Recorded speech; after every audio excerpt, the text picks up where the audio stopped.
ಇದರಲ್ಲಿ 3 family sir. ಕೆಲವರು ಏನ್ ಮಾಡ್ತಾರೆ, ಈ ಸ್ಕೂಲ್ ಹತ್ರ ಮಲಗ್ತಾರೆ, ದೇವಸ್ಥಾನ ಹೋಗಿ ಮಲಗ್ತಾರೆ. ಗಂಡಸರೆಲ್ಲ ಆಚೆ ಮಾಡ್ತಾರೆ.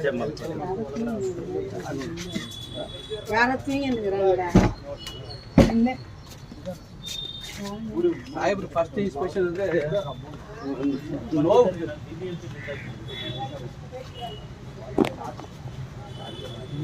ಎರಡು 3 ಫ್ಯಾಮಿಲಿ ಇದೆ ಸರ್ ಇದರಲ್ಲಿ. ಮಧ್ಯದಲ್ಲಿ ವಾಲ್ ಕಟ್ಬಿಟ್ಟು ಅಲ್ಲೊಂದು ಫ್ಯಾಮಿಲಿ, ಇನ್ನೊಂದು ಮಧ್ಯದಲ್ಲಿ ಒಂದು ಫ್ಯಾಮಿಲಿ.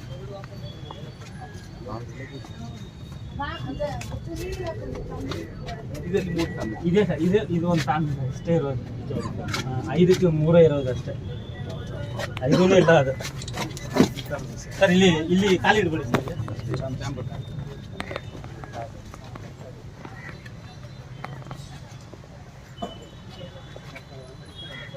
ಈ ಅಮ್ಮನು 10-12 ವಯಸ್ಸಲ್ಲಿ ಬಂದಿರ್ತಾರೆ.